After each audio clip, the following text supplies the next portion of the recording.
condong ke Pulau Batam. Alamnya indah, biru lautnya. Assalamualaikum saya haturkan kepada Bapak Ibu semuanya. Assalamualaikum warahmatullahi wabarakatuh. Waalaikumsalam warahmatullahi wabarakatuh.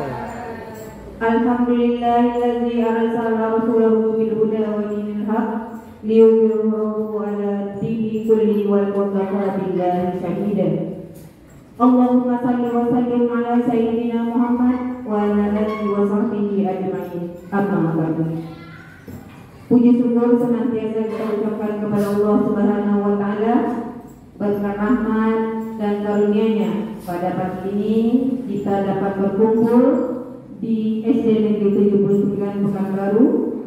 Kemudian salawat dan salam kita ucapkan kepada junjungan alam, yakni Nabi besar kita Muhammad SAW, dengan ucapan Allahumma sholli ala Muhammad wa ala ali Muhammad. Assalamualaikum ya Rasulullah. Yang terhormat Ibu Kepala Sekolah SD Negeri 79 Pekanbaru, yang saya hormati rekan-rekan majelis guru, Bapak Ibu SD Negeri 79 Pekanbaru. Baiklah, untuk tidak memperpanjang kata-kata mukadimah, kita langsung masuk kepada acara yang yaitu diseminasi penerapan budaya positif. Untuk lebih berkah dan berjalannya dengan lancar acara kita ini, marilah kita buka acara kita ini dengan membaca basmalah. Bismillahirrahmanirrahim. Acara selanjutnya yaitu kata sambutan sekaligus motivasi dari Ibu Kepala Sekolah kepada Ibu Hajah Siti Adija SPDI. Kita persilahkan.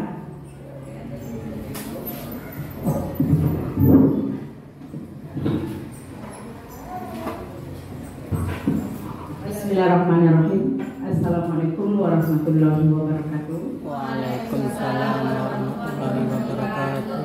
Rabbi israh li sadri wa yassir li amri wahlul 'uqdatam min lisani yafqahu qawli. Amma ba'du. Pertama-tama mari kita ucapkan puji dan syukur kepada Allah Subhanahu wa taala yang mana dengan berkat rahmat Dia kita siang atau pagi ini bisa berkumpul di dalam ruang kelas 1A ini. Guna dan tujuan tadi adalah sebagaimana yang dibilangkan oleh protokol adalah apa namanya tadi? Ibu ini payah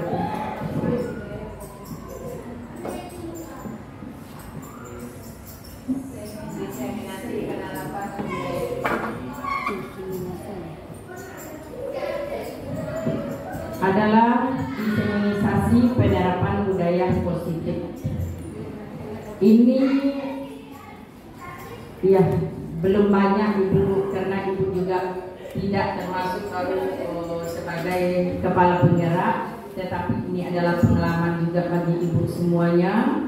Untuk itu ya kepada guru-guru Ibu SD 79, Ibu berharap nanti setelah mengikuti apa yang disampaikan oleh si Fitria ya, nanti mudah-mudahan semuanya guru-guru Ibu dapat mengikutinya dengan baik, dan bagi Ibu juga nanti mudah-mudahan ya yang diberikan oleh Fitria nanti menjadi pengalaman bagi kita semuanya, dan menjadi juga bisa nanti guru-guru nanti ke belakangnya, ke depannya nanti mengikuti seperti Fitria ini. Ini banyak hal nanti yang akan disampaikan oleh Fitria ini. Mudah-mudahan ya dengan kita ikuti bersama, pasti Ibu yakin guru-guru Ibu nanti bisa mengikutinya. Ada sedikit juga Ibu menyampaikan karena tadi ada sedikit si Nora mau memasuki apa yang telah kami dapati kemarin, yaitu adalah mengenai pustaka kita, tetapi Ibu tidak membenarkan untuk hari ini si Nora untuk menyampaikan kepada kita semua, tetapi ini adalah khusus untuk Putri yang dulu hari ini. Besok bisa lanjut kita untuk mengenai pustaka kita, karena juga Ibu kemarin ikut dengan Sinora MOU dengan SD 36. Alhamdulillah, kalau Ibu lihat, ya Ibu itu ingin mau seperti itu, tetapi dalam keadaan kita semuanya, ya gedungnya belum punya, jadi untuk membayangkan mendapati seperti itu rasa Ibu jauh. Jadi terasa juga, tapi Ibu ingin seperti itu. Ibu kemarin menghubungi kembali DPR yang ada, kata orang tuh, karena Ibu lama ngomong dengan kepala pustaka provinsi kemarin ya Nora. Jadi dia mengasihkan saran sama Ibu, ada yang di daerah Ibu itu di Sukajadi itu minta tolong Ibu nanti akan ya untuk membangun kalau ada karena mudah-mudahan Ibu dapat. Jadi sampai di rumah Ibu coba menghubungi salah satu, yaitu Bapak Samsul dari DPR. Kata dia akan mencoba mengusulkan nanti. Kita berdoa bersama, mudah-mudahan dikabulkan nanti apa yang kita inginkan itu. Jadi itu untuk sekadar info. Jadi ini Ibu buka ya untuk acara ini kepada Fitria, supaya kita bersama untuk memperhatikannya. Itu aja mungkin kata sambutan dari Ibu. Kalau banyak nanti ya nak jadi Ipit nanti menyampaikan. Pada pagi menjelang siang ini resmi Ibu silakan kepada Fitria Anggriani. Itu aja, akhir kata Ibu sudahi dengan salam. Wabillahi taufiq hidayah. Assalamualaikum warahmatullahi wabarakatuh. Waalaikumsalam warahmatullahi wabarakatuh.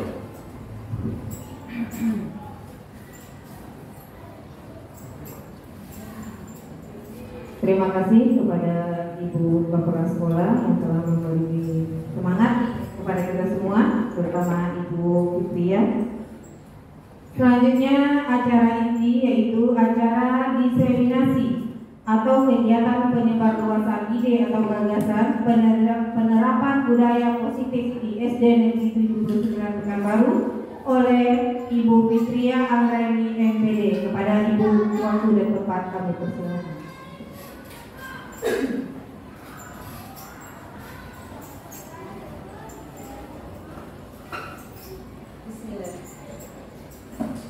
Bismillahirrahmanirrahim. Assalamualaikum warahmatullahi wabarakatuh. Waalaikumsalam warahmatullahi wabarakatuh. Alhamdulillah, alhamdulillahirabbil alamin. Wassalatu wassalamu ala asrafil anbiya'i wal mursalin wa ala alihi wa sahbihi ajma'in. Amma ba'du. Allahumma shalli ala sayyidina Muhammad wa ala ali sayyidina Muhammad. Rabbi shrahli wa yassir li amri wa hlul 'uqdatam min lisani yafqahu qawli.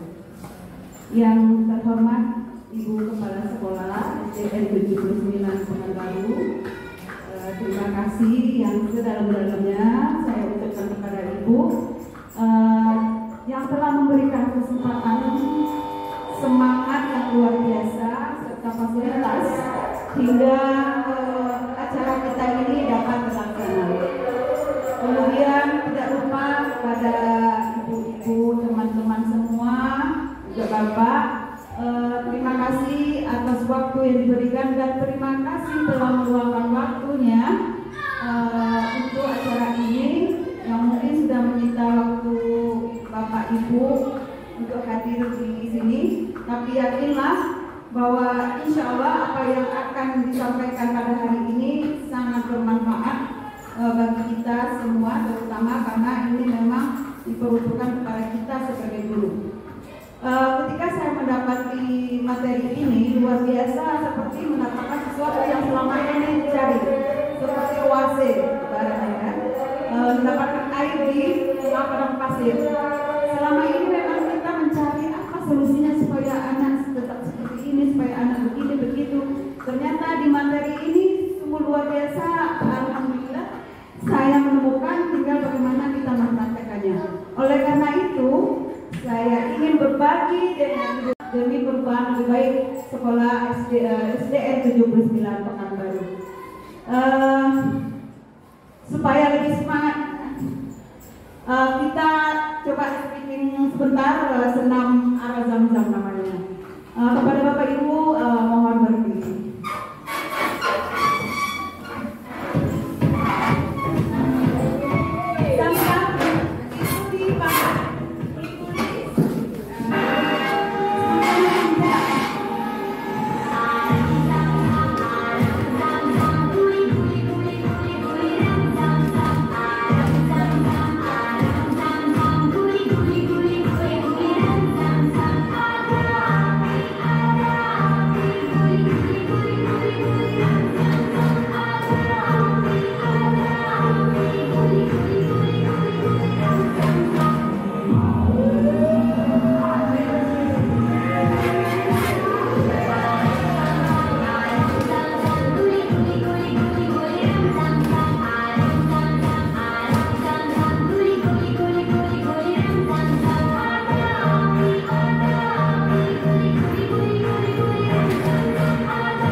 Luar biasa, kita sudah panas, semakin panas ya. Terima kasih Bapak Ibu yang sudah berpartisipasi pada hari ini.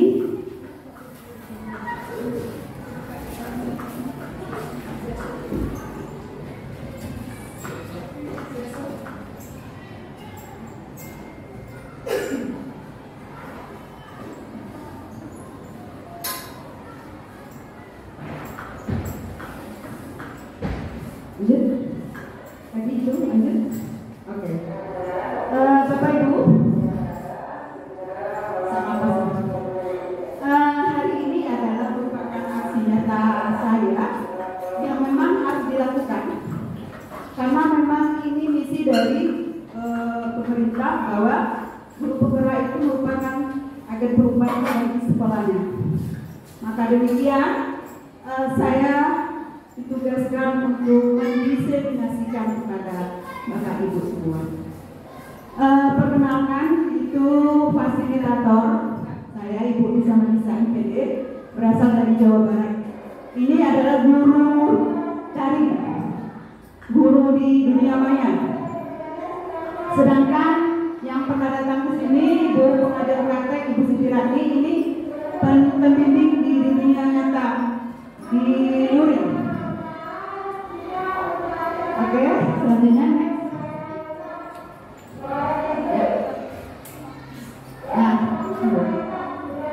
Nah, Bapak Ibu, kita penerapan budaya positif.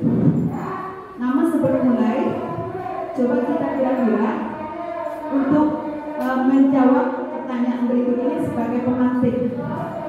Next. Nah, pemberian hukuman dapat mendisiplinkan murid. Setuju atau tidak? Coba bersuara.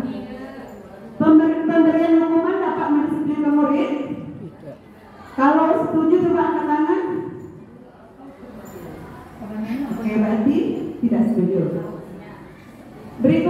apakah Bapak Ibu setuju pemberian hadiah dapat meningkatkan prestasi murid? Setuju. Berikutnya, guru harus mampu memberikan solusi untuk setiap murid yang bermasalah. Setuju. Kemudian, guru berperan sebagai teman bagi murid. Baik ya, ini belum kita jawab. Kita jawab dalam pembahasan, nanti akan terbuka mana yang seharusnya. Next. Apa itu budaya positif? Budaya positif, ya, budaya adalah sesuatu yang biasa, yang dibiasakan. Kalau positif, nilai baik, yes, bagus ya. Jadi nilai baik yang dibiasakan. Jadi budaya positif adalah merupakan perwujudan dari nilai-nilai atau keyakinan universal yang diterapkan di sekolah. Jadi nilai-nilai itu maksudnya nilai-nilai positif. Ya. Apa itu misalnya disiplin, tanggung jawab, mandiri. Kemudian universal apa maksudnya? Dia bersifat umum yang tidak bisa dibantah lagi oleh siapapun dan berlaku setiap di lintas agama, suku dan bangsa. Bangsa ya. Nah, jadi universal itu keyakinan yang tidak bisa dibantah kebenarannya. Next. Budaya positif. Jadi budaya positif itu ya, yang akan kita bahas pada hari ini memang sedikit banyak ya. Banyak paradigma perubahan stimulus respon, disiplin positif, motivasi perilaku manusia, bagaimana manusia berperilaku, kemudian kebutuhan dasar manusia, posisi kontrol, pembuatan keyakinan kelas, ini yang mungkin kita praktekkan. Kemudian penerapan segitiga restitusi dalam penyelesaian masalah.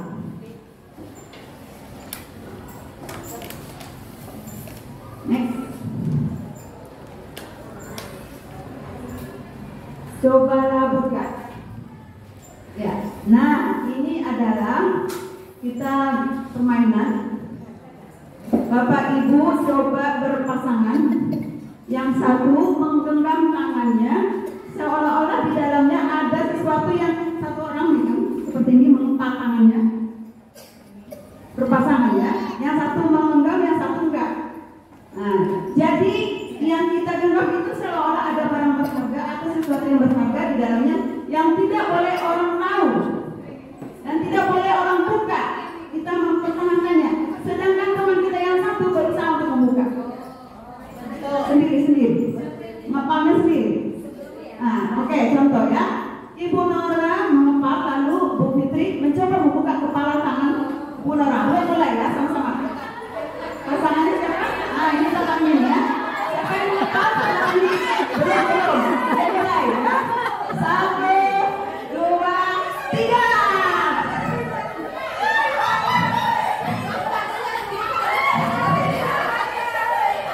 Bisakah dibuka? Bisakah dibuka? Bisakah dibuka? Oke.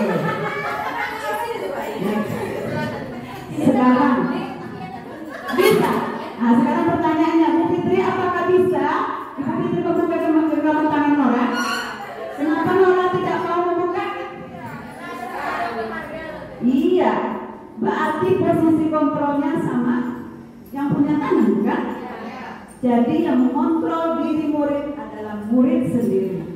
Makanya ketika kita adakan hukuman, adakan ini itu, ada aja saja yang melanggar karena posisi kontrolnya dari dia. Artinya motivasi itu akan tumbuh dari dirinya. Itulah yang menyebabkan dia mau melakukan. Tetapi posisi kontrol itu jika bagi orang lain, maka dia ketika orang itu ada, dia mau berbuat. Ketika orang itu tidak ada, dia tidak mau berbuat. Itu yang akan kita bahas pada hari ini. Next. Nah, itu pertanyaan tadi ya. Jadi sesungguhnya posisi kontrol itu ada pada diri masing-masing. Next. Nah, ini yang selama ini terjadi. Kalau ilusi kenyataan atau tidak nyata. Ilusi berarti tidak nyata. Jadi inilah yang selama ini terjadi pada kita yang mungkin kita anggap benar. Next.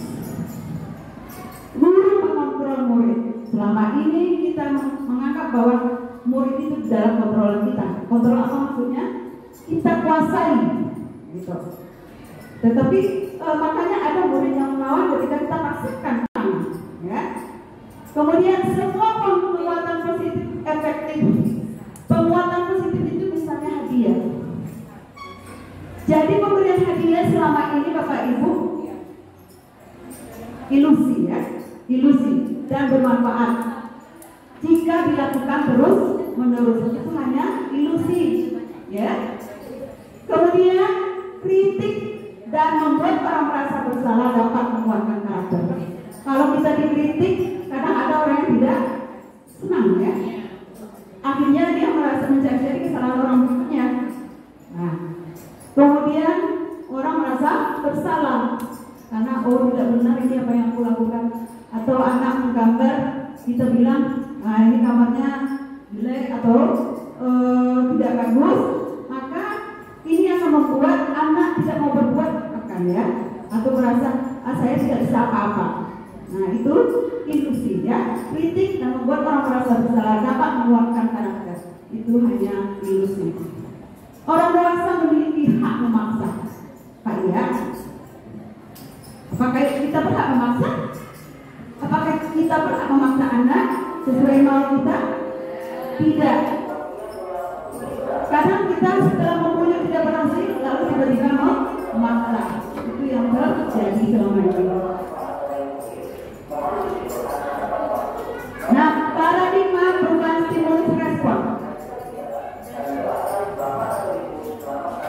Selama ini yang terjadi adalah stimulus respon.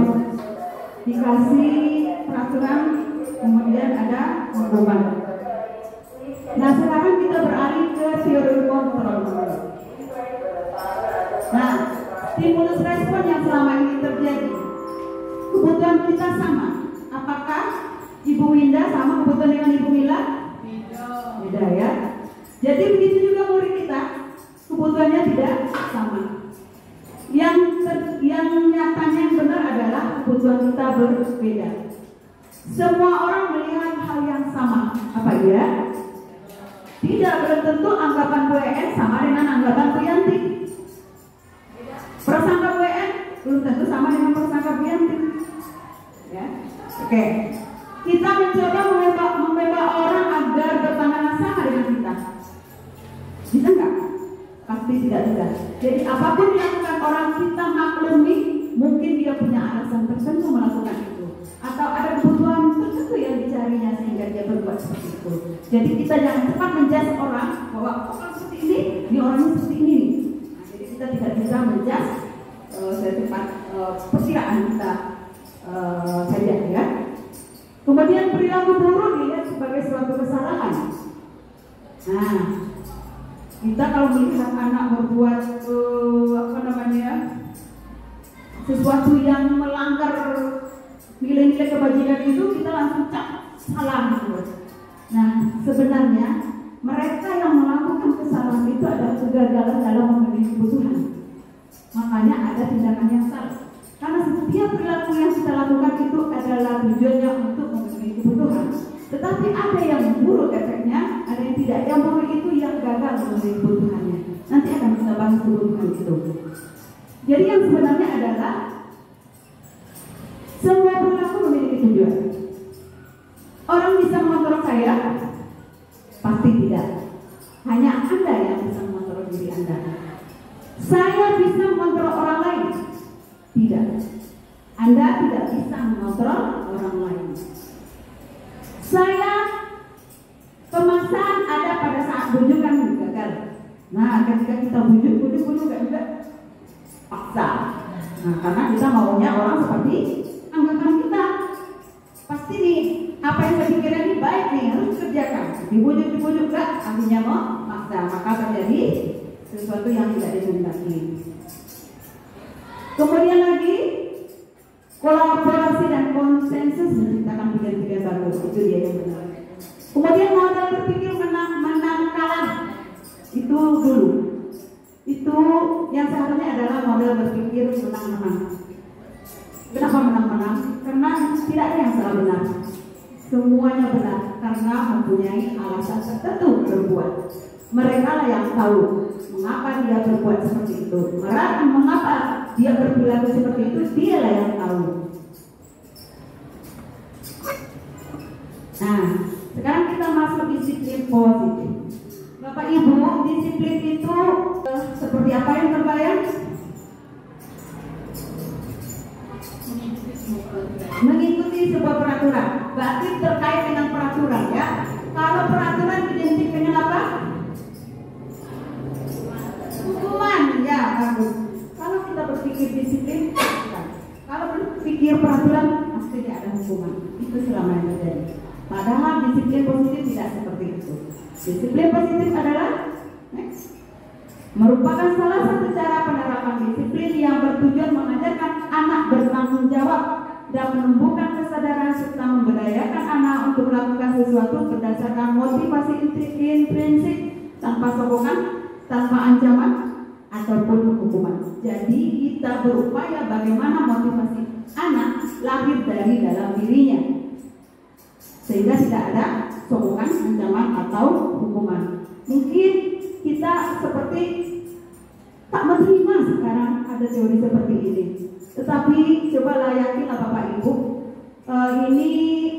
ini adalah pemikiran Ki Hajar Dewantara, Menteri Pendidikan yang pertama Indonesia, yang filosofinya tidak diragukan lagi.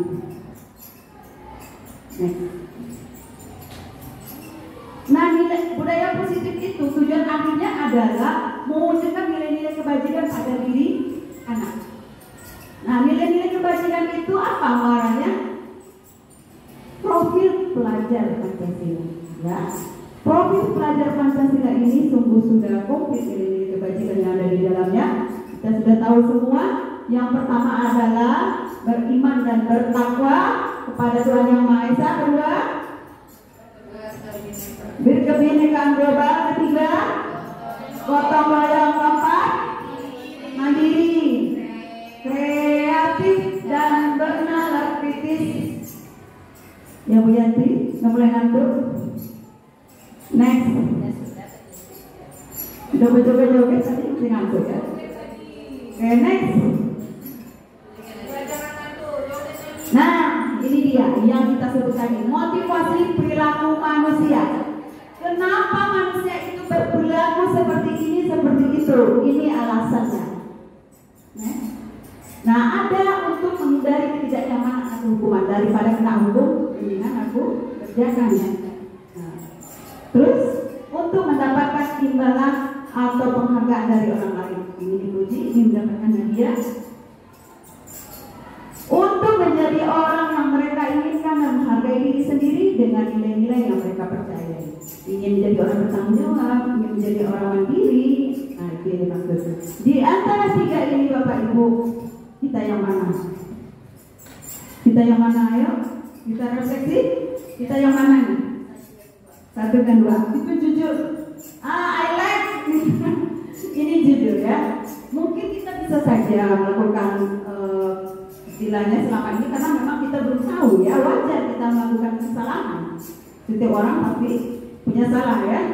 Selama ini mungkin kita posisi yang mana hanya pada diri sendiri ya. Jadi posisi yang paling bagus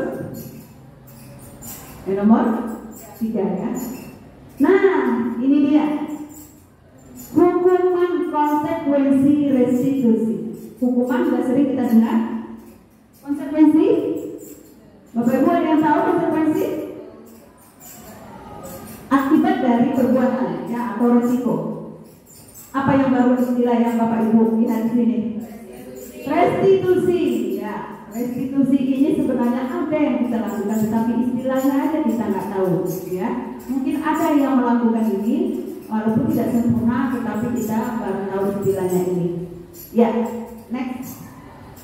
Nah, ini ada kasus Ivan telah menguasai pelajaran matematika, sehingga pada saat pelajaran tersebut berlangsung, dia lebih banyak berdiam diri atau menggambar di buku pelajarannya. Pada saat guru matematikanya Pak Seno menanyakan pertanyaan, Ivan menjadi gugup dan tak sengaja menjatuhkan tasnya dari kursi, serta tiba-tiba menjadi gagap pada saat berupaya menjawab. Seluruh kelas pun tertawa melihat perilaku IPA yang bicara tergagap dan terkejut tersebut.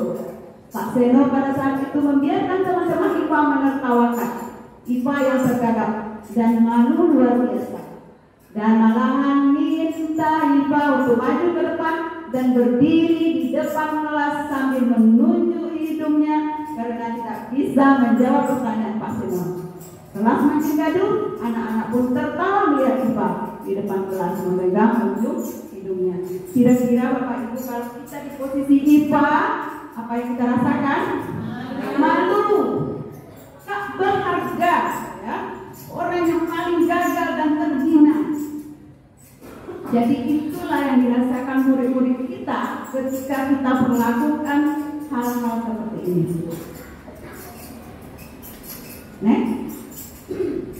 Jadi apa ya bedanya hukuman, konsekuensi dan restitusi itu? Hukuman, tadi kita lihat Pak Seno,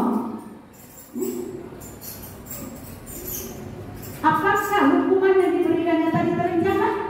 Pasti tidak. Itu terpikir saat itu juga karena emosional, ya, tidak terencana. Kemudian bersifat satu arah karena yang menentukan hukuman itu Pak Seno. Bisa berupa fisik dan psikis. Fisik itu seperti hidup tadi ya. Psikis kata-kata yang menyakitkan, kata-kata kasar. Itu konsekuensi. Nah, bagaimana dengan istilah baru yang kita kenal ini? Restitusi. Restitusi proses menciptakan kondisi bagi murid untuk memperbaiki kesalahan mereka sehingga mereka bisa kembali pada kelompok mereka dengan karakter yang lebih kuat. Jadi ketika anak berbuat salah, kita tidak bisa menjudge mereka langsung salah. Maka kita panggil dengan melakukan nanti ada namanya segitiga restitusi. Yang jelas kita tetap praduga tak bersalah.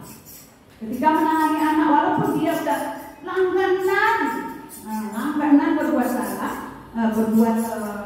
jangan dipanggil, tetapi tetap kita kosongkan gelasnya bahwa dia tetap kita anggap baik sebelum kita melakukan penyelesaian. Jadi kita gali rasa tanggung jawab anak itu untuk menyelesaikan masalah. Jadi itu lahir dari dirinya sendiri, bukan karena kita, bukan dari kita. Nah, itu maksudnya restitusi. Jadi dari 3 ayat itu Bapak Ibu mana yang lain? Restitusi. Lebih lengkapnya nanti akan ada di YouTube. Tindakan guru, hukuman atau konsekuensi. Ini ada quiz ya. Kita menentukan apakah ini hukuman atau konsekuensi. Kita baca satu persatu.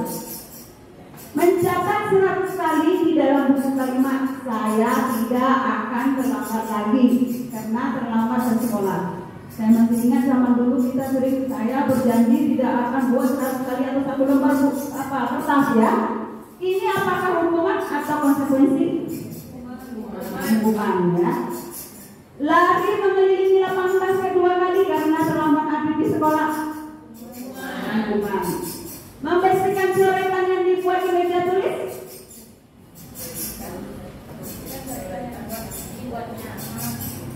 Membersihkan coretan yang dibuatnya di meja tulis.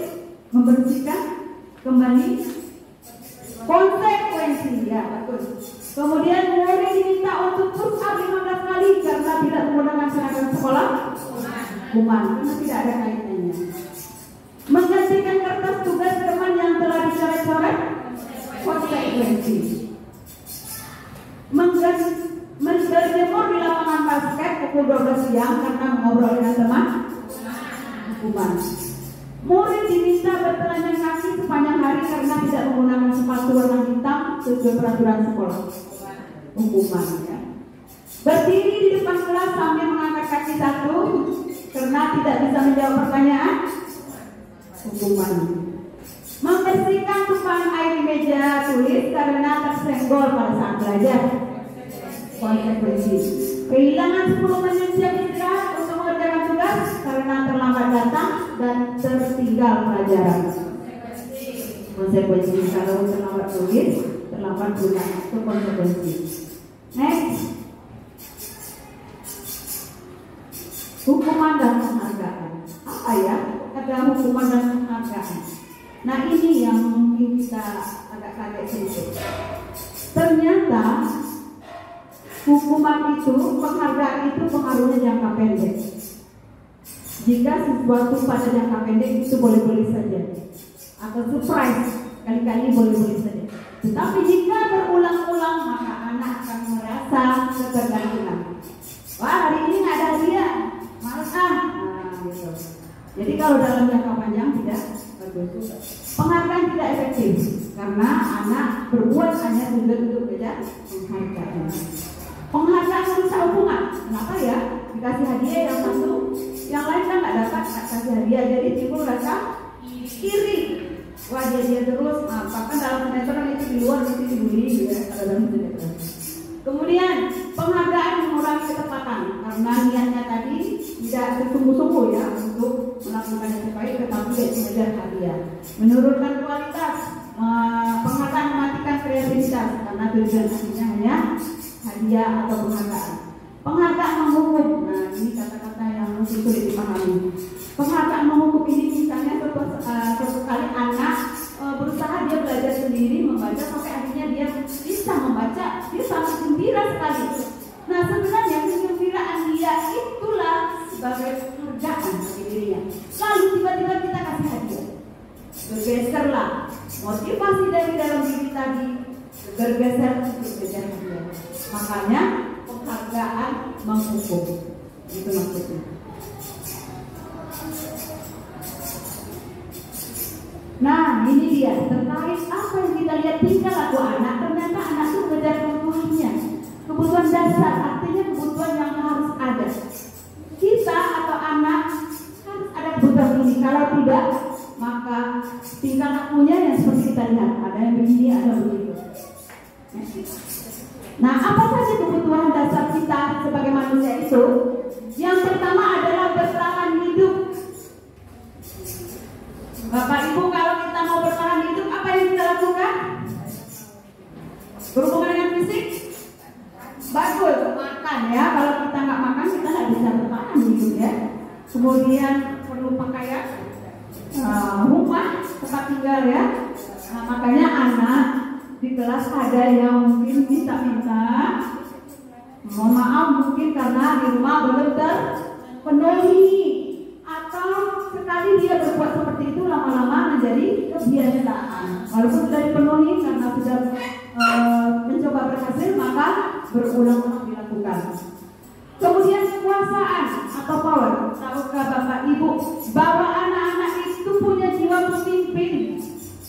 Jika tidak diberikan maka dia suka usil, dia suka ganggu teman, maka tugas kelas menyiapkan dia tidak peduli karena maunya dia yang menjadi pemimpin. Lalu kita sebagai guru bagaimana memenuhi kebutuhan kepemimpinan ini, penguasaan ini? Maka kita harus cerdas dalam mengelola kelas itu. Misalnya kalau di kelas 2A itu kalau ditunjuk, siapa yang mau jadi ketua, itu hampir semuanya mau jadi ketua. Tapi tidak mungkin itu kita lakukan. Maka strategi yang saya lakukan di dalam kelas adalah membuat jadwal piket yang tiap hari berbeda. Siapa yang pikir hari ini dia menyiapkan. Bahkan untuk membagikan buku saja mereka berebut. Saya disuruh ke kantor berebut. Karena dia untuk pemimpinan itu. Apalagi kalau laki-laki banyak kelas itu, maka dia mau jadi pemimpin, mau jadi ini jadi itu, dia semuanya. Nah maka kita harus cerdas menangkap kebutuhan anak, bagaimana caranya kebutuhan itu dapat terpenuhi. Nah itu salah satu contoh yang dilakukan. Kemudian kebebasan. Kadang anak ingin lari-lari, tidak mengerti. Barangkali di rumah terbatas, atau dia tinggal di toko, atau tinggal di kamar saja gitu. Jadi ketika dia pergi keluar, maka seperti dunia ini luas, dia lari-lari. Maka oleh karena itu bolehlah sekali-kali kita mengadakan pembelajaran itu di luar. Nah, lihat cerita juga ya. Makanya seperti kita selang-selingi di dalam dan di luar kelas. Kesenangan. Nah, anak ini kadang suka ketawa ketiwi yang tidak jelas, atau suka melucu-lucu. Sebenarnya dia kebutuhan kesenangan yang belum terpenuhi ya. Maka gagal, maka seperti sesuatu yang salah. Kasih sayang dan rasa diterima. Kasih sayang dan rasa diterima ini jika tidak terpenuhi, maka anak-anak sering caper, ya, cari perhatian karena dia tidak diterima, tidak diberikan kasih sayang. Maka ada anak yang buat ini buat itu supaya kita tegur. Nah, sudah kita tegur, kita sayang, dia mau duduk. Itu kalau dia kelas 9. Nah, kalau kelas tinggi gimana ya? Ada juga yang seperti itu. Nah, memang ini namanya manusia ya. Jadi tidak kita dewasa mungkin juga kayak gitu ya dengan pasangan. Kalau tidak terpenuhi mungkin kita perhatian supaya dipanggil deh atau apa ya. Baik, next. Nah ini kita coba nanti mempraktekkan sedikit saja. Keyakinan kelas, keyakinan kata-kata yakin ini sangat dalam ya. Keyakinan kelas ini kita kira-kira. Next dulu. Nah, keyakinan kelas PS peraturan kelas. Nah, ini apa hubungannya ya dengan peraturan kelas? Bapak Ibu, coba minta suaranya dulu. Apa ya keyakinan kelas dan peraturan kelas? Boleh Ibu komen? Nggak apa masalah, kita mencari kesalahan dan kebenaran. Kalau menurut Kopi, keyakinan kelas itu kita buat bersama dengan anak-anak dan biasanya itu juga idenya dari mereka. Kalau peraturan kelas itu bersifatnya satu arah dari guru ke siswanya. Jadi lebih cenderung kalau peraturan kelas itu akibat tidak melakukannya hukuman. Wow, keren. Belum tahu, ini udah tahu. Belum dikasih tahu udah tahu. Oke, bagus ya. Oke, kelas itu memang benar bahwa keyakinan kelas itu guru berperan dalam mewujudkan keyakinan sekolah atau kelas yang tumbuh dari kesepakatan antara murid dengan guru. Jadi bukan guru saja. Kita gali dari murid, kemudian kita menguatkan. Dan keyakinan kelas atau sekolah itu berupa pernyataan universal yang mudah diingat, dipahami, diyakini kebenarannya, dan diterapkan di lingkungan sekolah. Jadi yang mudah diingat, yang simpel bahasanya, supaya anak-anak ingat dan diyakini kebenarannya. Next. Nah, ini ya, kita untuk memperkuat perbedaan keyakinan kelas dengan peraturan. Bapak Ibu, mengapa kita menggunakan helm saat berkendaraan? Kira-kira dari budi kepala. Kalau jawabannya jujur, takut sama polisi. Jadi yang takut sama polisi itulah peraturan. Karena kita hanya mengingat peraturannya saja. Tetapi kalau kita ingat karena keselamatan, tak ada polisi pasti pakai helm. Iya. Ada polisi, tak ada polisi pasti pakai safety belt. Ada pun tidak lampu kedap-kedip, tetap pakai safety belt karena kita tahu itu keselamatan. Itulah yang dikatakan keyakinan, yang diyakini kebenarannya, bukan karena takut polisi. Mengapa kita harus mengikuti rambu-rambu lalu lintas? Demi keselamatan. Takut ditilang. Nah itu memang diatur ya. Jadi itulah yang dikatakan peraturan, karena takut ditilang kita di rambu-rambu mengikuti rambu-rambu lintas. Tetapi jika kita tahu bahwa itu penting kita lakukan untuk menjaga keselamatannya supaya tidak terjadi kecelakaan, itulah yang dikatakan keyakinan. Next. Bagaimana cara membuat keyakinan kelas? Next. Jadi ini Bapak Ibu, semua siswa menuliskan gagasan mereka tentang peraturan yang ada selama ini. Jadi mereka menuliskan tidak boleh apa misalnya ya, tidak boleh datang terlambat, tidak boleh makan-makan di kelas. Ini anak-anak suka bilang tidak boleh kan? Tidak boleh itu namanya kalimat negatif. Jadi kita tulis semua masukan mereka. Biasanya anak-anak menggunakan kalimat negatif, maka itu harus dijadikan positif. Misalnya tidak boleh datang terlambat, maka harus jadi datang tepat waktu. Tidak boleh makan-makan di kelas. di luar kelas saat istirahat. Kemudian setelah kita buat, setelah semuanya kita tulis, kita jadikan positif, maka kita jadikan kalimat yang universal. Maksudnya adalah yang sama dan mirip-mirip itu kita jadikan satu. Misalnya tidak boleh mengejek, tidak boleh membuli, mungkin kita jadikan satu menjadi saling menghargai. Atau datang tepat waktu, mengerjakan tugas tepat waktu, disiplin. Nah, kemudian lagi setelah selesai menyetujui, nah ajak anak-anak, yakin ya, yakin ini keyakinan kelas kita, yakin Bu. Nah maka kita buat secantik mungkin kalau bisa ya, lalu ditandatangani. Kalau yang besar-besar tanda tangan, dikreasikan, maksudnya letak tanda tangannya supaya juga menjadi hiasan ya. Kalau anak kelas rendah belum bisa tanda tangan, cap jempol, pakai cap air, ditempel tangannya di situ. Itu juga menambah hiasan jadinya. Ditempel di dinding kelas. Nah, contoh. Nah, ini keyakinan kelas yang kelas 2A yang dia hasilkan dari membuat keyakinan kelas. Kemarin yang syuting siapa ya? Bu Widya kalau nggak salah. Ya, Bu Widya yang syuting. Jadi setelah dihasilkan, inilah keyakinan kelas kami. Namun belum ada cap jempol karena belum ditata. Sudah digunting-gunting belum ditata. Kira-kira bentuknya seperti ini. Yang mahir Canva akan bisa memasangkan Canva. Kalau tidak bisa Canva juga bisa secara manual membuat kreasi masing-masing sesuai dengan kreasi masing-masing. Baik, sebelumnya nanti kalau ada waktu kita coba praktekkan. Kalau ada waktu, Bapak Ibu sampai di sini paham cara membuat keyakinan kelas? Bisa kita terapkan? Nah ini sebenarnya harus, apalagi di awal. Nanti ketika kita menyelesaikan masalah, ini menjadi patokannya. Kenapa kamu berbuat salah? Sesuai tidak dengan keyakinan kelas kita? Kalau kita tidak punya keyakinan kelas, tidak bisa kita menyelesaikan masalah karena tidak ada komitmen dengan anak. Jadi kita membuat sesuatu konsekuensi atau penyelesaian masalah tidak ada rujukannya, makanya kita sama aja bohong. Yes, next.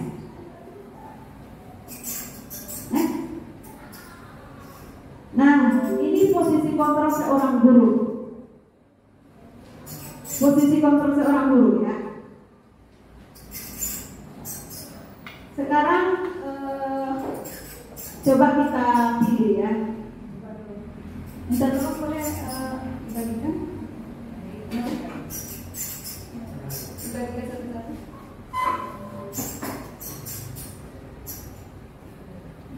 Kita tidak ada yang benar dan salah di sini. Kalaupun kita sebelum kita salah, kita tidak tahu karena nggak tahu. Jadi kita di sini semuanya belajar. Saya di sini Bapak Ibu bukan orang yang tahu juga, karena ini belajar. Makanya kita berbagi. Kalau hal posisi berbagi itu cuma dengan amal karya. Mudah-mudahan ini menjadi amal karya. Amin ya. Dan yang mengikuti mudah-mudahan karena motivasi intrinsik menjadi amal karya. Tetapi karena sesuatu di lain itu, Allah. Baik. Sekarang Bapak Ibu coba pilih mana posisi kita selama ini. Kita coba refleksi diri kita. Saya ini di posisi mana kemarin ya yang sudah saya lakukan selama saya jadi guru? Saya posisi mana yang sering? Atau boleh dua posisi juga? Oh ini pernah boleh. Boleh tidak disatu? Tak mungkin kita satu aja. Kadang kita lagi ini. Posisi kontrol kita selama ini yang di mana? Sekarang kan kita belum tahu nih. Tidak ada yang dipersalahkan di sini Bapak Ibu. Anak-anak berbuat salah juga karena dia tidak tahu. Oke, sudah? Itu disimpan saja dulu. Nanti apakah berubah? Setelah ini selesai, apakah berubah posisi kita? Sekarang simpan dulu posisi itu. Hanya kita yang tahu dan Allah. Baik.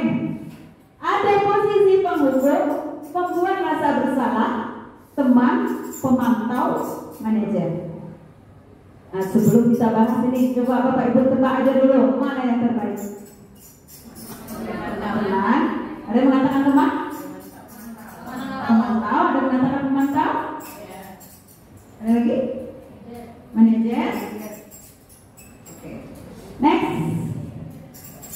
Kita saksikan video berikut ini. Ini posisi ibunya sebagai penghukum.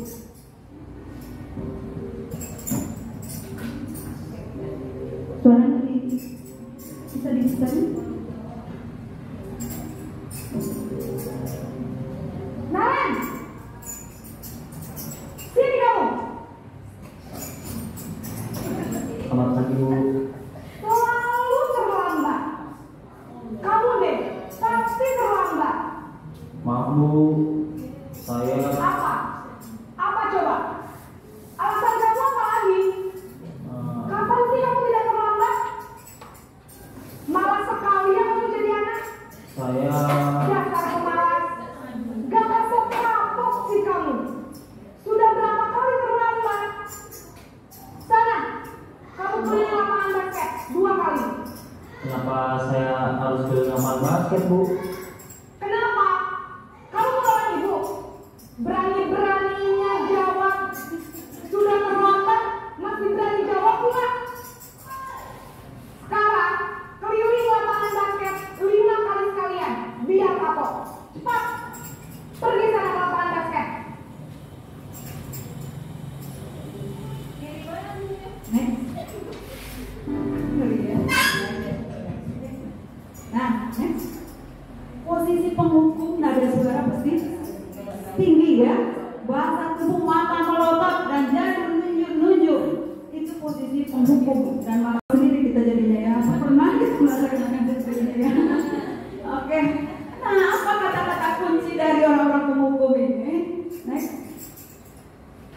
Kamu lagi selalu terlambat. Kapan sih kamu gak terlambat? Apa yang dirasakan anak? Murid akan merasa bersalah, murid akan merasa menjadi orang yang gagal dan bisa saja dendam, ya. Dendam, ya kalau kita, apalagi dikeluarkan kata-kata kasar. Next, videonya. Ini sebagai pembuat merasa bersalah, posisinya.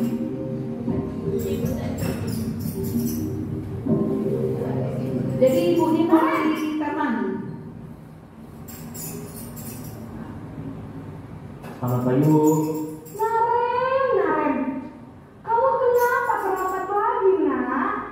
Ya Tuhan Naren, kamu senang ya bikin ibu susah ya? Kalau kamu terlambat lagi, nanti ibu yang ditegur bapak kepala sekolah nak. Disangka ibu tidak bisa membina kamu. Duh, gimana ini?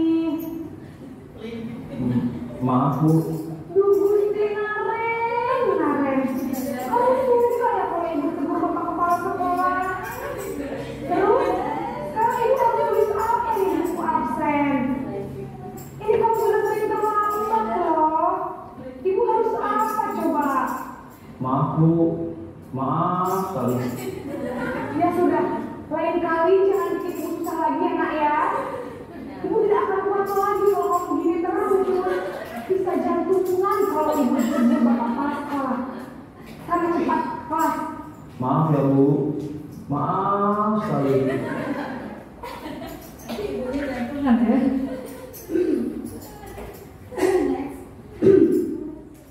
Pembuat merasa bersalah pada posisi ini biasanya guru bersuara lebih lembut karena menghibah pada anak. Kata-kata yang kuncinya, kamu senang ya bikin ibu susah, nanti ibu jantungan loh. Nanti ibu ditegur kepala sekolah loh. Jadi bukan karena dirinya, tetapi karena orang lain.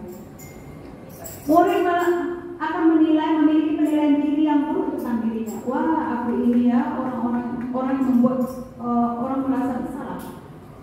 Murid merasa tidak berharga, gagal dirinya ya. Next. Posisi teman tadi ya, ada di posisi teman.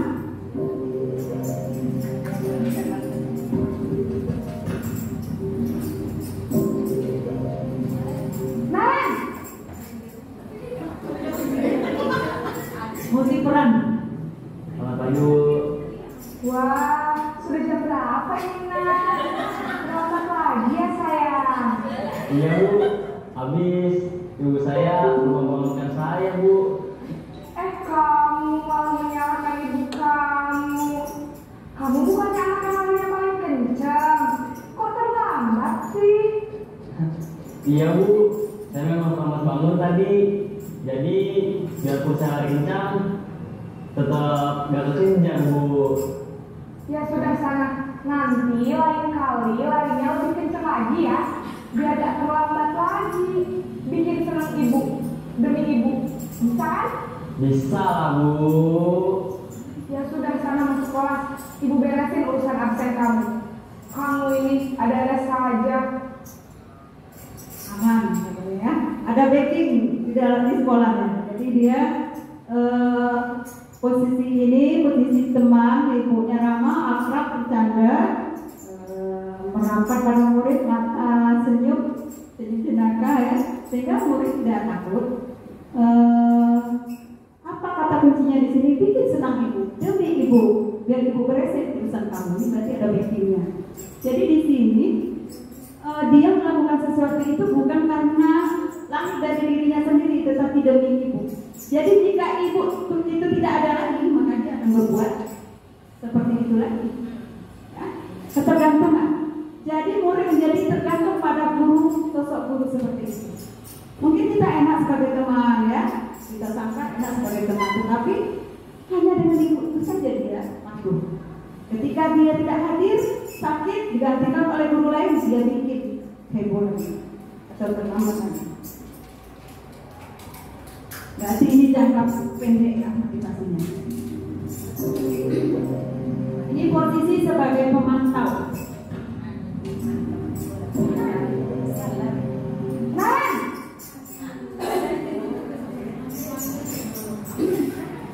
Selamat pagi Bu. Naren, apa peraturan sekolah kita tentang jam berapa kita harus masuk sekolahnya? Kita harus di sekolah jam 7 Bu. Iya betul, sekarang sudah jam 7.20. Naren sudah tahu konsekuensinya jika terlambat hadir. Paham Bu, saya harus tinggal kelas pas jam istirahat selama 20 menit. Iya benar, konsekuensinya demikian. Jadi nanti jam 9.30 pas istirahat, kamu harus tinggal di kelas, kerjakan tugas tambahan untuk ketertinggalan kamu, ya? Baik Bu. Baik, Bapak Ibu di sini gurunya berbicara datar, suara datar, bahasa tubuh formal. Kemudian kata kuncinya adalah dia mengaitkan dengan konsekuensi. Kamu tahu konsekuensi kalau terlambat, berarti sudah ada peraturan sebelumnya. Apa yang dirasakan murid? Murid tetap tidak nyaman karena dia akan kehilangan waktu istirahatnya. Barangkali bisa jadi dia belum makan sarapan waktu itu, sehingga untuk pelajaran berikutnya dia juga tidak fokus. Terakhir, bukan materi terakhir, tetapi posisi terakhir. Posisi manajer.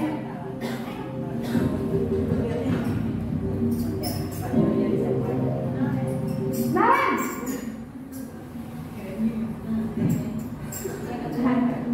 Selamat pagi Bu. Selamat pagi Naren. Maaf Bu, saya terlambat. Iya, sekolah masuknya jam 7, sekarang sudah jam 7.20. Jadi sekarang bagaimana ini Naren? Maaf Bu, saya lupa alarm saya semalam.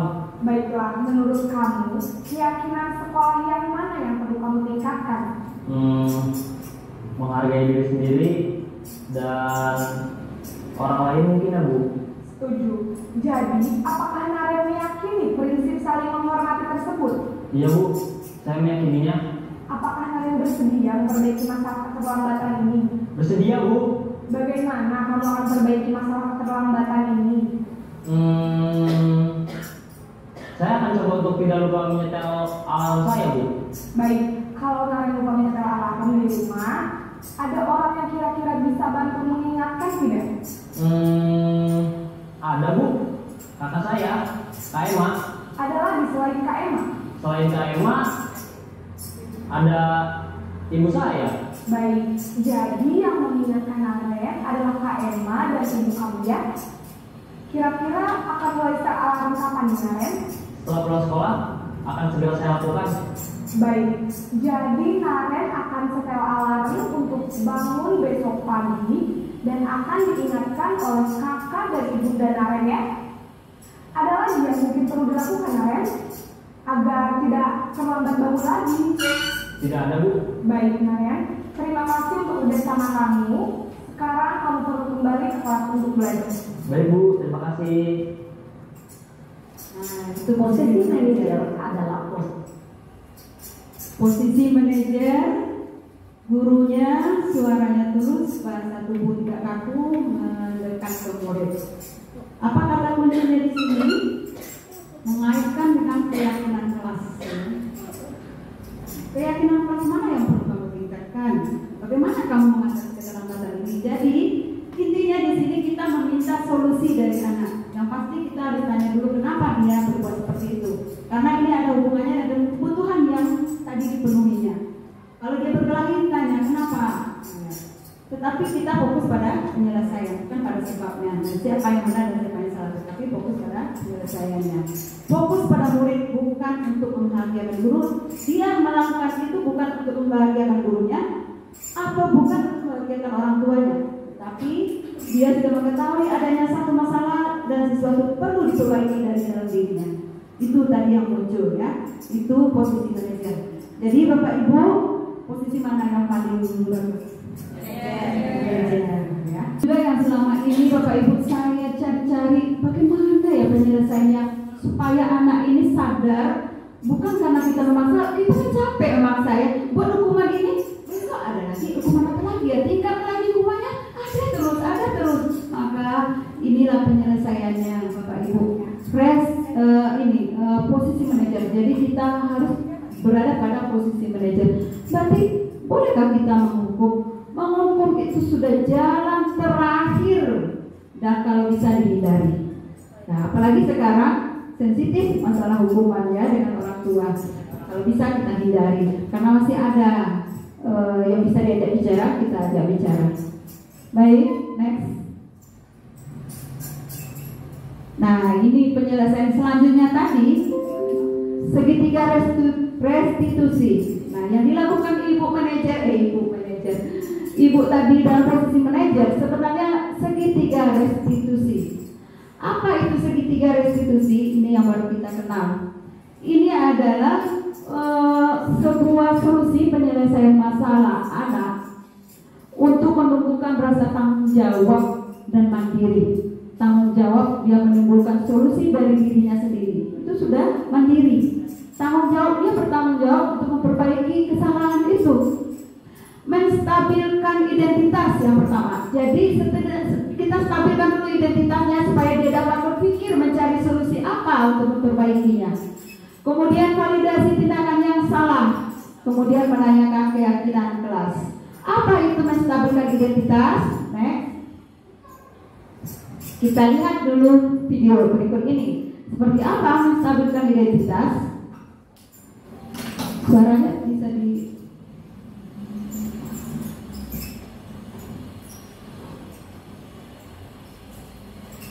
Iya, Cara. Ya, Pak. Sudah lama gak ketemu Cara? Kenapa hari ini ada bikin? Kesel, Pak. Kesel banget. Masa aku dikatain tukang fitnah, Pak? Ya aku marah lah. Aku balik dikatain mereka di depan kelas. Kesel banget. Oh begitu. Ya pasti kamu marah dan kesal. Ini menstabilkan identitas. Akan marah apabila ada yang menuduh Bapak seperti itu.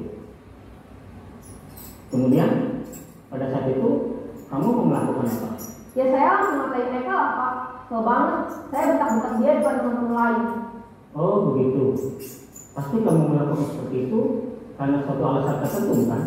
Iyalah, masa saya diam saja, Pak. Ya saya bela diri lah. Masa saya dituduh tukang fitnah? Ya wajar lah. Mempertahankan harga diri itu sesuatu yang penting buat kamu. Untung kamu tidak bertindak lebih gegabah lagi, hanya membentak-bentak. Iya, Pak. Untung saya masih bersabar dan hanya membentak saja. Sudah gemes padahal saya pasti bela diri lah. Ya pasti ya. Tapi kamu memilih untuk tetap bertahan dan bersabar. Kamu memilih untuk tidak berbuat lebih parah lagi kan? Iya. Nah, sekarang coba kita lihat lagi tindakan kamu yang mentak-mentak Eka di kelas. Tindakan kamu itu kira-kira sesuai dengan keyakinan kelas atau prinsip kamu tidak? Enggak lah Pak, capek Pak begitu marah. Jadi keyakinan atau prinsip mana yang kurang sesuai dengan keinginan kamu? Ya, saya sebenarnya sangat menghargai orang lain. Mungkin saat itu saya menjadi emosi, jadi tidak menyukai sikap itu. Kamu meyakini tidak? Menghargai orang lain itu penting buat kamu. Yakin lah Pak. Iya, setuju. Kita harus saling menghargai. Namun ada juga keyakinan yang kita sepakati yang perlu kita jalankan apabila kita sedang marah, kan? Ya, saya bisa lebih proaktif, mulai dengan diri sendiri. Saya bisa jadi lebih sabar, mengambil waktu jeda untuk berpikir mau apa selanjutnya. Kira-kira kamu bersedia memperbaiki masalah ini tidak? Bersedia Pak. Kalau kamu memperbaiki masalah ini, kamu akan menjadi orang seperti apa? Saya akan menjadi orang yang bertanggung jawab kali ya Pak. Dan senantiasa proaktif. Iya, menurut kamu bagaimana rasanya menjadi orang seperti itu? Ya nyaman lah, bangga bisa bersabar dan menahan diri. Baiklah kalau begitu. Yuk kita pikirkan bagaimana memperbaiki masalah ini. Next.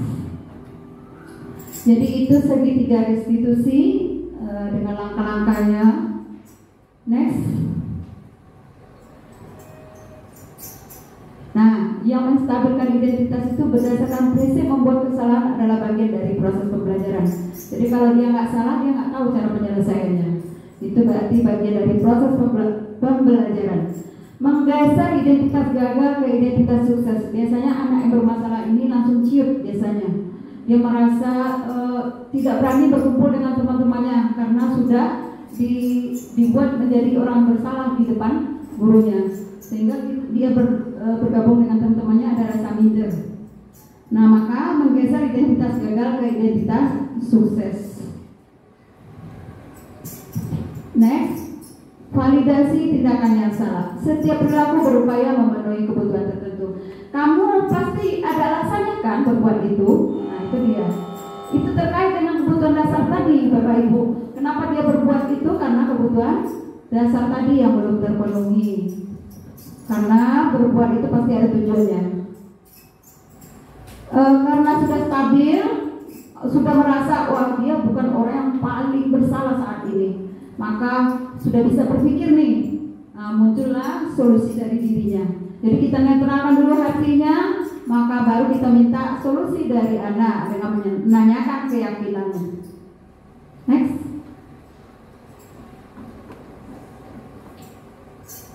Murid akan diberi pertanyaan-pertanyaan bermakna untuk memunculkan motivasi intrinsik. Nah, kamu tahu kan keyakinan kelas kita? Bagaimana kamu memperbaikinya? Nah, kita kaitkan dengan itu. Kamu tahu kan yang kamu lakukan sudah melanggar keyakinan kelas? Ya, keyakinan kelas yang mana?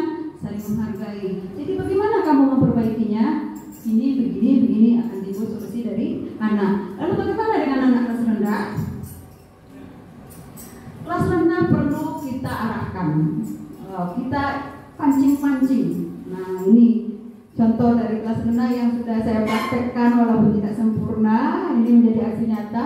Next. Video. Kasus kedua, Rafathar dan Azam kelas 2 Azam bertengkar karena Rafathar mengambil milik ini Azam. kejadiannya beneran bukan rekayasa. Azam marah dan teriak ke Rafathar.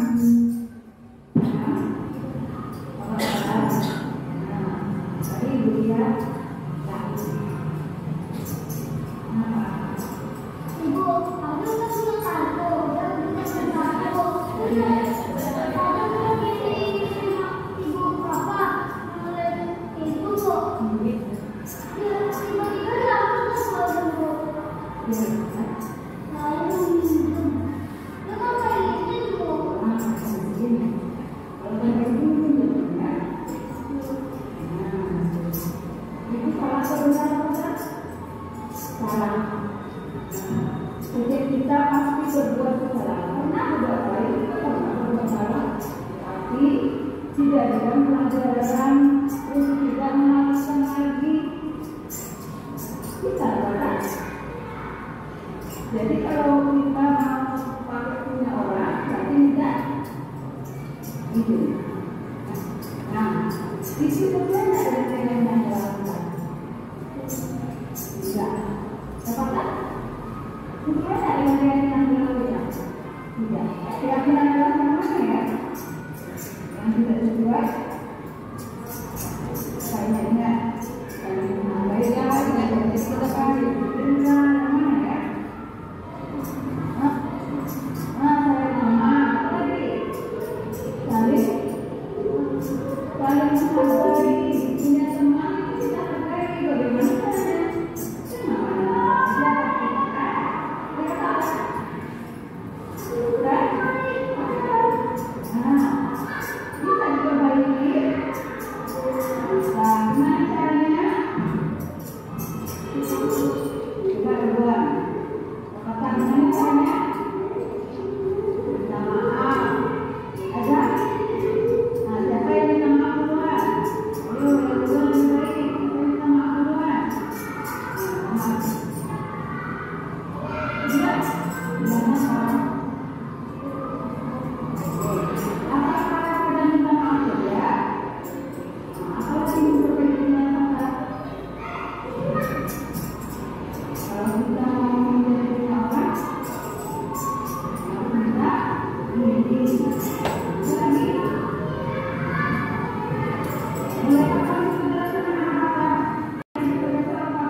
Jika kesalahannya ringan, kita bisa kepada tahu keyakinan kelas apa yang sudah dilanggar. Nah, kalau kesalahannya ringan, tapi kalau sudah berat, kita penyelesaiannya kalau bisa memang dengan menggunakan segitiga restitusi. Karena ada kesalahan anak ini, perilaku anak ini yang menyebabkan terjadi masalah, ada yang berat, ada yang ringan. Ya. Baik, next. Nah, oke. Itu terakhir materi kita Bapak Ibu. Setelah tadi pertama ada pertanyaan pemantik, kita tidak menentukan benar salah. Dari apa yang sudah dijelaskan tadi, kita balik lagi ke pertanyaan pemantik tadi.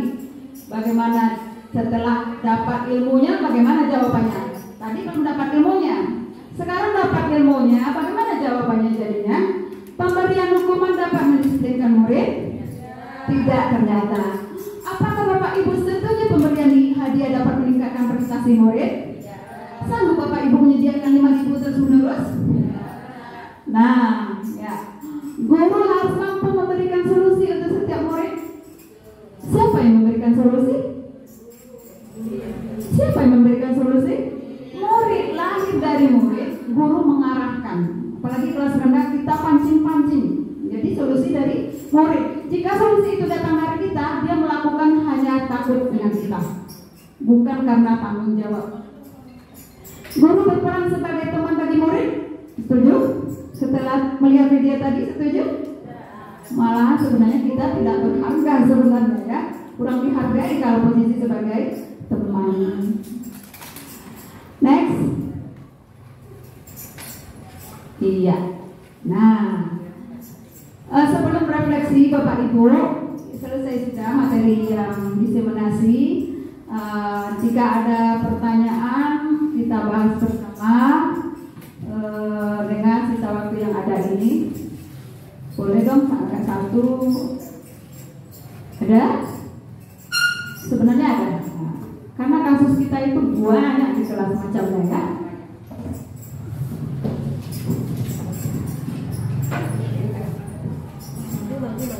Assalamualaikum warahmatullahi wabarakatuh. Perkenalkan, saya Winda Kamala. Jadi tadi dari video itu kan dia terlambatnya karena masalah pribadi ya. Bagaimana kalau dia terlambat karena ada faktor orang tua misalnya. Mama saya harus mengantar kakak saya dulu, Bu. Itu kayak mana kira-kira Bu apanya? Penyelesaiannya. Terima kasih. Terima kasih Ibu Winda, betul sekali ya. Karena kesalahan anak terlambat itu tidak melulu dari dia, tetapi kadang datang dari orang tua. Itulah gunanya kita komunikasi, berkolaborasi dengan wali murid. Jadi kurikulum Merdeka ini sangat mengusung kolaborasi di dalamnya. Ketika guru penggerak dia belajar sendiri pada waktu itu, maka dia tidak akan bisa mengimplementasikan ilmu yang sudah didapatnya tanpa kolaborasi Bapak Ibu semua. Begitu juga kita menerapkan sebuah kedisiplinan tanpa ada kolaborasi antara murid, guru, dan wali murid, tidak akan efektif. Makanya kita selain membuat keyakinan kelas, perlu adanya keyakinan sekolah yang dibuat dari wali murid beserta guru. Nah, ketika kita sudah menerapkan itu, membuat keyakinan itu, kita bisa melakukan penyelesaian. Nah, makanya sebenarnya peraturan sekolah itu perlu kita libatkan wali murid sebenarnya. Namanya keyakinan sekolah. Misalnya kalau masuk jam sekian, wali murid kan tahu jadinya, oh jam segitu. Sudah yakin nih Bapak Ibu, sudah sepakat ini. Nah, baru kita jadikan sebuah keyakinan sekolah. Itu kira-kira Bu Winda jawaban dari saya seadanya. Maaf ilmunya belum banyak ya. Bapak Ibu ada lagi yang terunek-unek, tergantung-gantung? Nyambung pertanyaan Winda tadi dari penjelasan Bu Fitria tadi, saya jadinya berpikir kan kita harusnya membuat kesepakatan sekolah atau keyakinan sekolah. Nah, mengumpulkan wali murid. Sekarang modelnya kita tahu wali murid kita seperti apa. Nah, yang jadi pertanyaan saya, bagaimana caranya kita membuat keyakinan kelas? Apakah dengan mengundang wali murid? Namun yang biasanya mengundang, satu sekolah, keyakinan sekolah. Karena kebiasaannya di sekolah ini saya lihat mengundang wali murid tapi malah menimbulkan permasalahan baru. Terus yang selanjutnya, sebenarnya bukan untuk Bu Fitri juga, untuk kita pikirkan bersama-sama mengenai anak yang suka datang terlambat ini. Kita udah kasih caranya, kan belum ada yang kita hukum nih, tapi baru kita asingkan duduknya. Tapi menurut saya setelah kita mempelajari materi hari ini, dengan mengasingkan duduknya itu pun sebenarnya sudah memberikan bahwa dia itu salah, tidak berharga dilihat teman-temannya. Tapi itu kan tidak juga memberikan efek jerah. Bagaimana kira-kira solusinya kita mencari cara supaya anak-anak ini datangnya tepat waktu. Dan yang terakhir, Dan yang terakhir, masalah anak yang sering tidak datang. di kelas saya yang lama juga seperti itu, dan ternyata sekarang berulang lagi dengan anak yang sama. Kemudian di kelas yang sekarang pun ini baru 3 minggu sekolah, anaknya udah 5 hari tidak datang. Tadi Bu Fitri bilang berkolaborasi dengan orang tuanya. Saya telah menghubungi orang tuanya, tidak diangkat. Saya WA orang tuanya dengan mengusahakan bahasa yang menginterpretasikannya jadi tidak negatif, tapi sampai hari ini anaknya juga tidak datang. Bagaimana kira-kira tuh? Mana yang ingat kan? Pertama, bagaimana kita membuat keyakinan sekolah, mengumpulkan wali murid begitu sulit rasanya. Mengumpulkan wali murid yang penting ada yang mewakili. Tidak harus semua. Tidak semua juga wali murid beranggapan bahwa kalau datang ke sekolah pasti ujung-ujungnya ini duit ya. Tidak semua. Di sebagian mangga yang busuk mungkin masih ada yang matang ya. Itu optimis kita yang perlu dijaga. Ketika wali murid kita undang, pasti tidak mungkin 100% hadir, itu udah wajar. Karena setiap wali murid itu punya kesibukan. Yang jelas dari kita sudah mengundang. Jika mereka tidak datang, itu berarti sebuah risiko. Nah, dari perwakilan wali murid yang ada, itu kalau bisa kita buat. Paling tidak komite. Kita libatkan komite sekolah. Nah, setelah kita sepakati, baru kita sosialisasikan kepada murid-murid kita bahwa keyakinan sekolah seperti ini. Lalu bagaimana dengan kasus tadi? Pasti tetap kita berkolaborasi dengan wali murid. Sudah dilakukan, sudah. Lalu masih juga seperti itu. Barangkali pasti menerima materi yang disampaikan oleh Ibu Fitri tadi. Saya sangat setuju dari yang awal sampai yang akhir, karena di sekolah kita ini memang itulah yang terjadi Ibu lihat. Cuman bagi Ibu untuk mengobati anak-anak kita yang selalu banyak absen. Tadi Ibu dengar dengan si Poppy sudah bertanya sama Ibu, tapi untuk menjawabnya belum. Ini juga Ibu mau apa jalannya untuk supaya anak-anak kita ini tidak terlalu banyak absen. Dalam 1 bulan libur anak-anak kita, 1 orangnya hampir kadang-kadang separuh, lebih-lebih yang tahun kemarin itu terdapat pada kelas Fitri ya, yang terdapat. Jadi Ibu bingung. Setelah Ibu amati juga, karena ada grup kita sekarang mengirimkan absen anak-anak yang tidak datang, itulah yang Ibu dapat. Paling banyak sekali absennya setiap hari. Terutama kemarin Ibu lihat kelas 6 Helda, itu hampir 6 orang. Jadi Ibu sudah bingung juga melihat ini di Fitri. Sudah Ibu tanyakan juga kemarin di dalam mobil, kok sampai begini kali anak-anak kita di sekolah ini ya? Tak datang sebanyak-banyak. Ini adalah karena faktor orang tua itu Ibu lihat. Karena ya zaman sekarang ini peduli pada diri orang tua masing-masing Ibu lihat.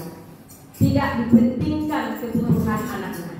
Contohnya Ibu lihat pakaian anaknya, buku anaknya. Kalau anaknya meminta, malah dia meribut. Itu lihat orang tua, itu pun di depan Ibu sendiri, malah di dalam kelas, di dalam ruang Ibu sendiri. Untuk itu juga bagi Ibu ya kewalahan juga Ibu untuk mencari untuk obatnya. Nah, jadi apa yang terbaik, sampai-sampai makanya Ibu datang ke rumah orang tua itu untuk melihat keadaan orang tua. Apa betul orang tua kita ini yang tidak mau, kata Ibu kan ada sedikitnya ini orang tua, tetapi lihat ini kenyataannya di sekolah kita ini mementingkan untuk diri orang tuanya daripada anaknya sendiri. Dia belum lagi nampak Ibu memperhatikan untuk pendidikan anaknya. Jadi ini Ibu minta juga sama Ipit kalau dapat, ayo sama-sama kita pikirkan. Tentu yang tadi juga jadi bilang si Helga, sama-sama membuat keyakinan dalam kelas. Kalaulah semuanya nanti guru-guru Ibu membuat keyakinan kelas ini, mudah-mudahan tidak ada lagi anak-anak kita yang suka libur yang tidak tentu arah ini. Ini harapan Ibu cuma. Itu aja. Wabillahi taufiq hidayah. Assalamualaikum warahmatullahi wabarakatuh. Terima kasih Ibu. Memang ya, ini menjadi PR kita bersama dengan anak yang banyak libur ini. Mungkin mulai sekarang kita membuat sebuah barangkali memang kita perlu mengundang wali murid. Wah, kita ini peduli pada mereka. Makanya kita undang dengan rapat komite itu, kita sampaikan hal-hal yang penting bagi anak. Ketika mereka tidak tahu, mereka menganggap hal-hal yang libur itu biasa saja. Tetapi ketika kita kasih tahu bahwa sehari saja dia nggak datang, itu banyak ruginya. Nah, dari kita mungkin perlu adakan pertemuan sosialisasi dengan wali murid, dan keyakinan sekolah bisa sekaligus dibuat dalam hal itu ya, dalam pertemuan komite. Itu yang mungkin kita belum ada. Makanya mereka wali murid itu seolah-olah cuek dengan apa yang kita sudah buat di sekolah ini. Itu mungkin salah satu usaha yang perlu kita lakukan, walaupun apa yang kita usahakan tidak mungkin juga 100% pulih lagi ya. Pasti itu secara berangsur, mudah-mudahan lebih baik. Yang penting kita harus lakukan step by stepnya, usaha semaksimal mungkin dan optimisme tetap. Boleh dari dulu satu lagi? Siapa? Ya, terakhir. Siapa? Yang bilang studi lah. Bu Widya. Bu Widya. Apa yang terasa?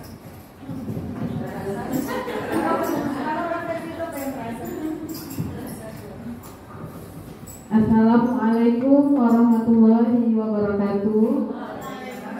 Perlu diterapkan emang keyakinan kelas, kemudian diterapkan. Itu saja. Assalamualaikum warahmatullahi wabarakatuh.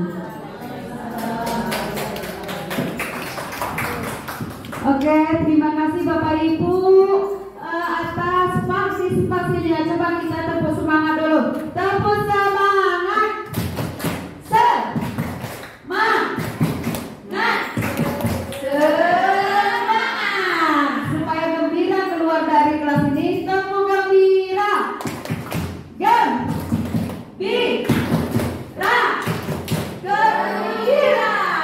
Oke, demikian Bapak Ibu semua. Terima kasih atas waktu dan partisipasinya. Terima kasih yang tidak bisa terucapkan sedalam-dalamnya telah menyita waktu Bapak Ibu, terutama Ibu Kepala Sekolah. Terima kasih banyak telah memfasilitasi dan memberi kesempatan untuk menyampaikan diseminasi ini. Mohon maaf atas kekurangan karena saya masih dalam belajar. Mohon maaf atas mungkin salah kilaf dalam perkataan perbuatan. Terima kasih. Assalamualaikum warahmatullahi wabarakatuh. Terus untuk menuju SD Negeri 79 Pekanbaru lebih sukses, lebih maju ke depannya. Saya pernah membaca ya, ini takut tidak dari guru penggeraknya ini. Moto guru penggerak itu tergerak untuk melakukan perubahan. Semoga kita semua juga tergerak untuk berubah. Untuk guru-guru SD Negeri 79 Pekanbaru. Ya, di awal saya buka dengan pantun, di akhir juga saya tutup dengan pantun. Berbaju kurung si anak darah, sambil berhias kembang melati. Kalau tersilap tutur bicara, mohon maafkan sepenuh hati. Nur kolom ayat jurus